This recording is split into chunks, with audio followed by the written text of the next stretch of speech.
Chapter 2. I came to know E. E. Cummins the way most sensitive, intelligent men my age came to E. E. Cummins, via one of the most romantic scenes in one of the most romantic love stories of all time, Hannah and Her Sisters, wherein an intelligent, sophisticated married New Yorker named Elliot, Michael Caine, falls in love with his sister-in-law, Barbara Hershey. He has to be careful. He can't casually make a move. He waits near her apartment and stages a run-in. Brilliant. Romantic. Love takes work. She is surprised to run into him, and she takes him to the pageant's bookstore. Are you catching a theme here? Where he buys a book of E. E. Cummins poems for her and sends her to the poem on page 112. She sits alone in bed, reading the poem, and he, meanwhile, stands alone in his bathroom, thinking of her as we hear her reading. My favorite part of the poem. Nobody, not even the rain, has such small hands. Except for you, Beck. These past few days, I've learned so much.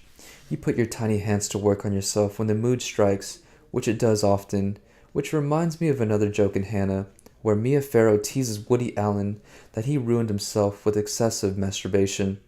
You're okay, I hope.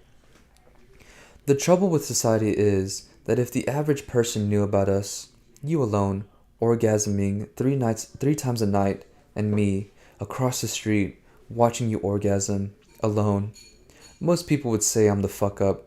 Well, it's no secret that most people are fucking idiots. Most people like cheap mysteries, and most people have never heard of Paula Fox or Hannah, so honestly, Beck, fuck most people, right?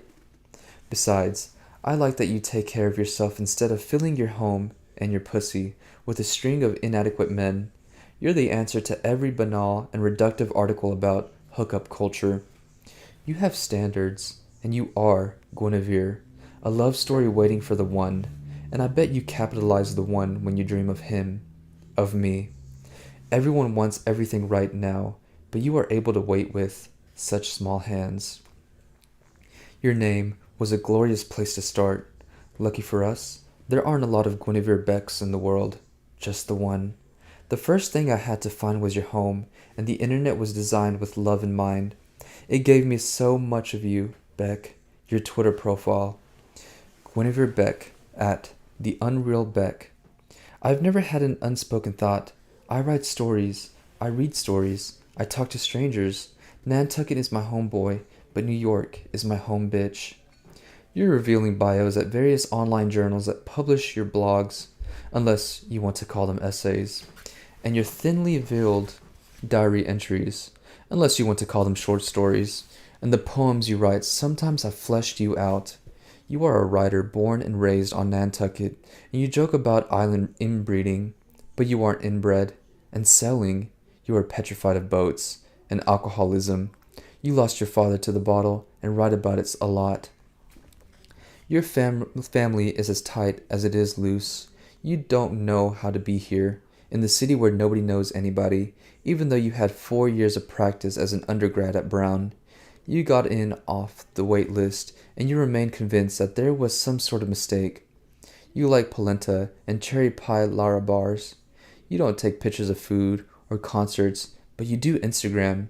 But you really only old things, pictures of your dead father, pictures of beach days you can't possibly remember. You have a brother, Clyde. Your parents really were assholes about the names. You have a sister, Anya. Serious assholes, but not the kind I thought. Real estate records show that your house has been in your family forever. You hail from farmers, and you're fond of saying that you don't have a place on Nantucket, but that your family made a home there, full of disclaimers. You like a warning label on a pack of cigarettes. Anya is an islander, and she'll never leave.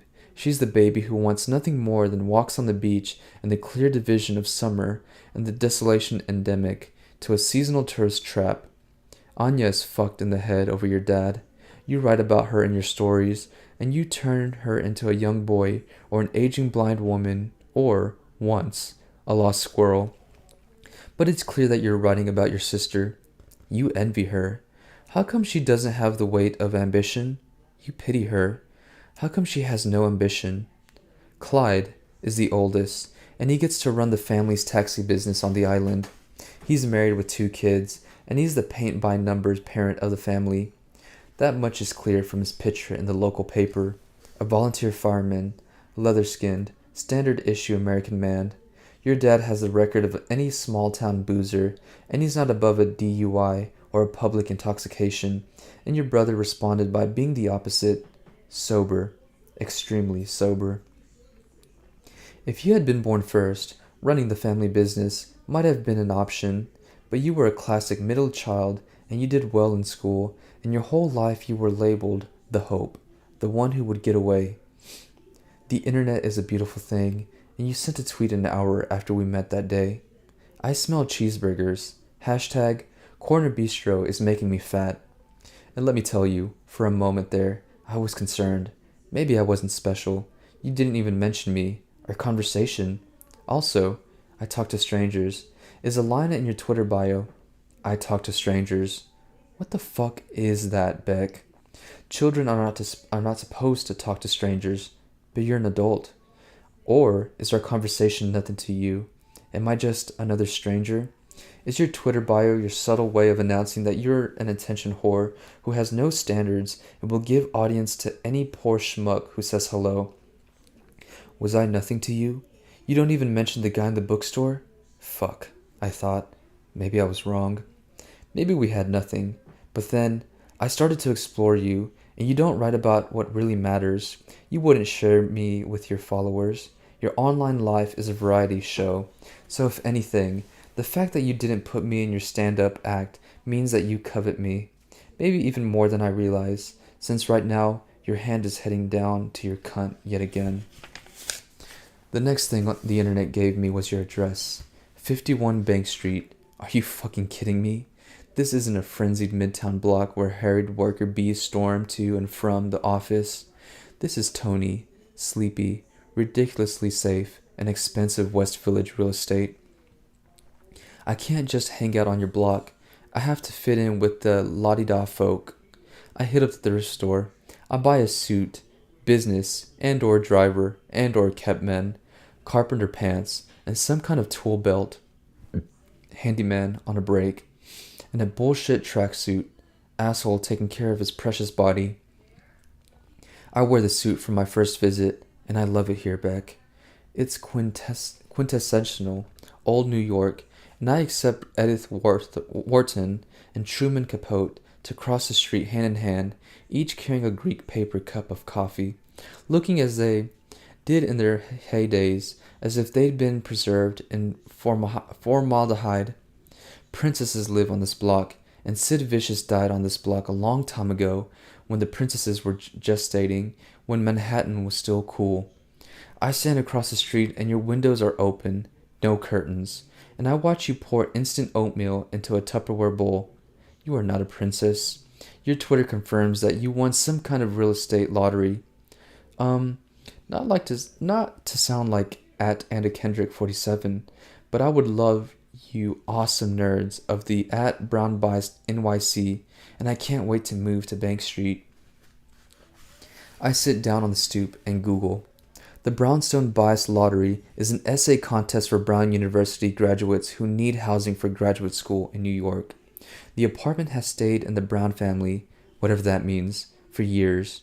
You're an MFA candidate in fiction writing, so it's no surprise that you won a lottery that's actually an essay contest, and Anna Kendrick is an actress in the movie Pitch Perfect, which is about college girls who sing in a cappella competitions.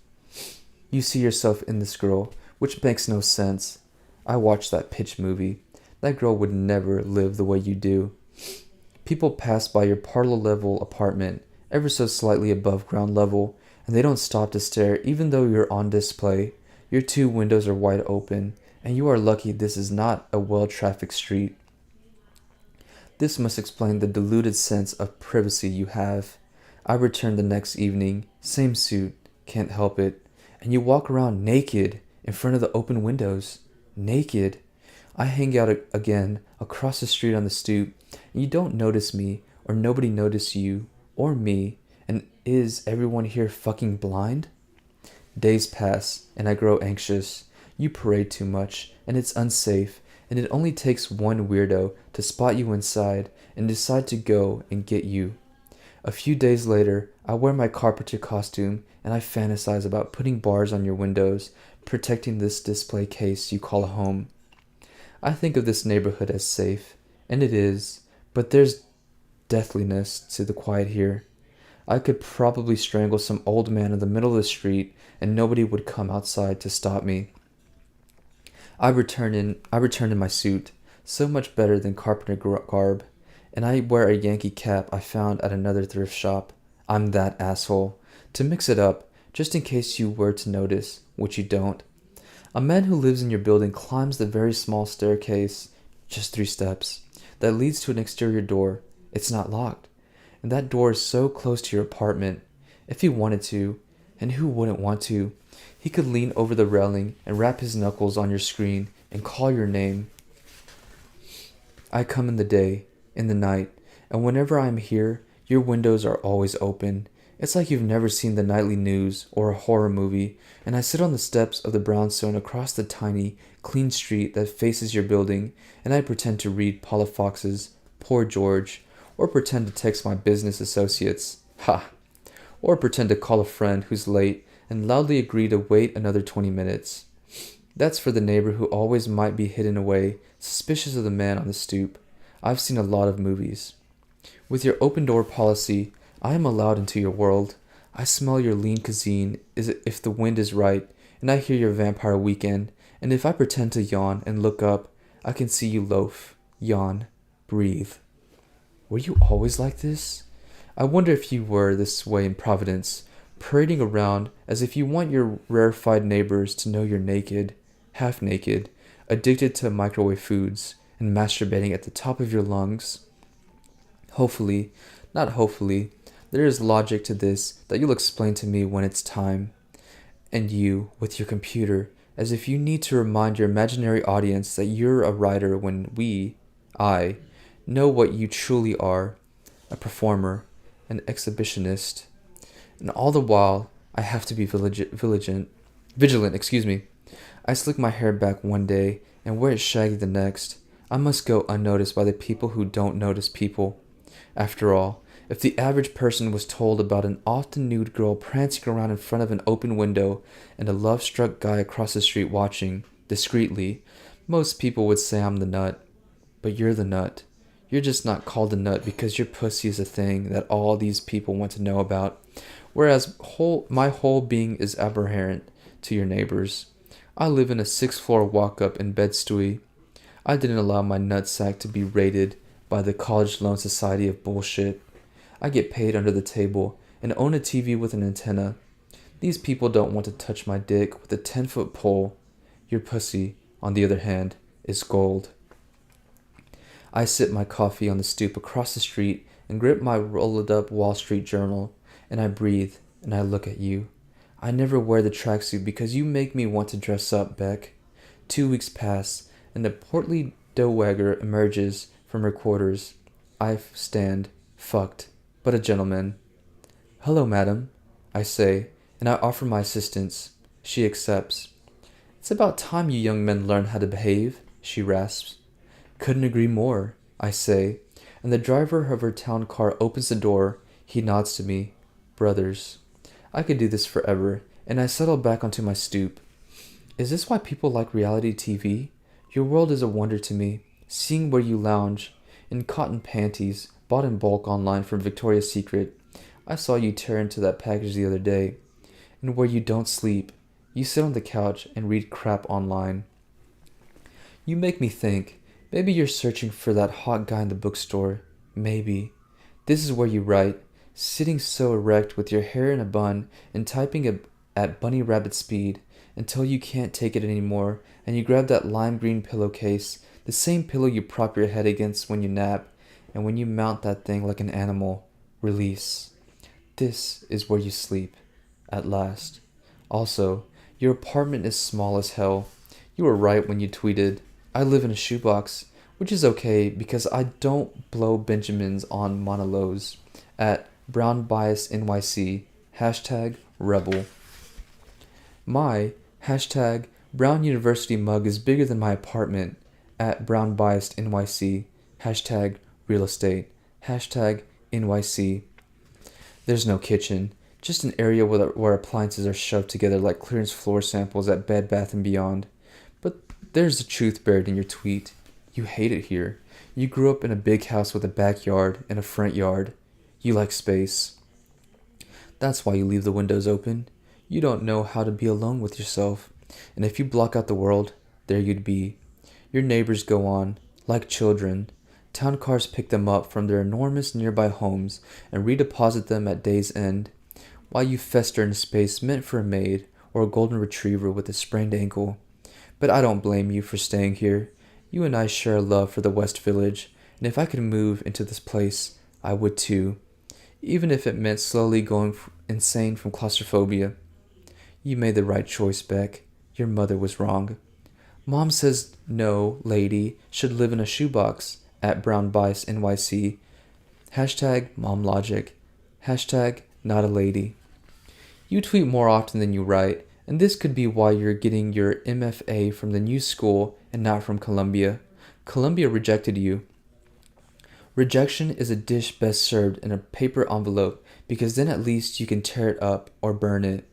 Hashtag not into Columbia. Hashtag life goes on. And you were right.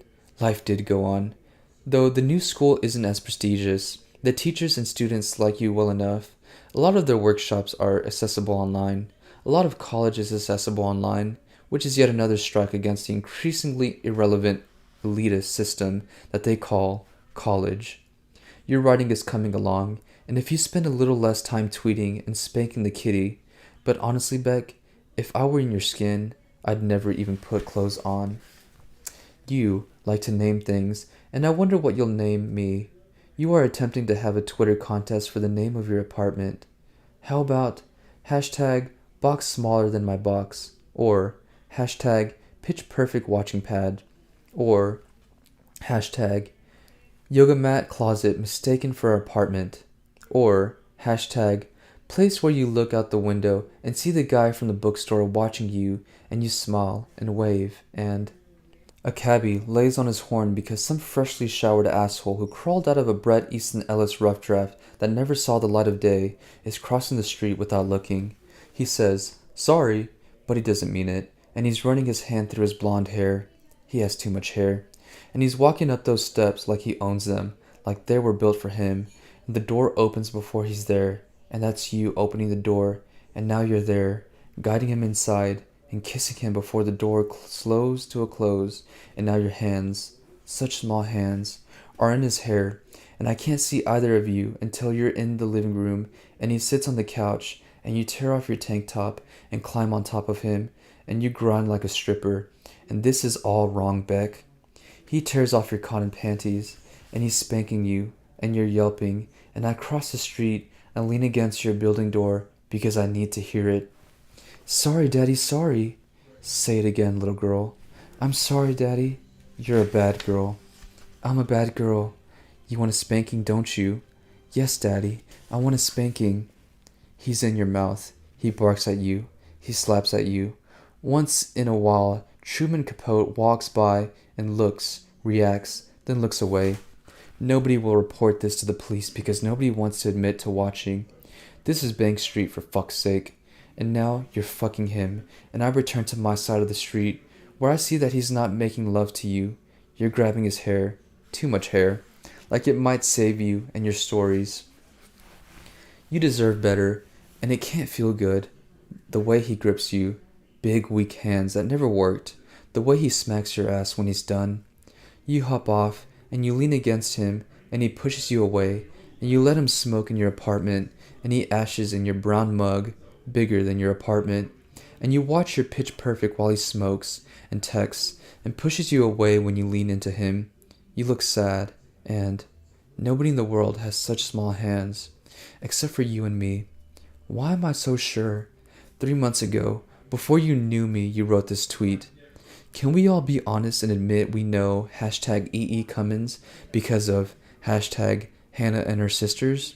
Okay, phew. Hashtag no more BS. Hashtag end of pretension. See how you were talking to me before you even knew me? When he leaves, he isn't holding Desperate Characters by Paula Fox.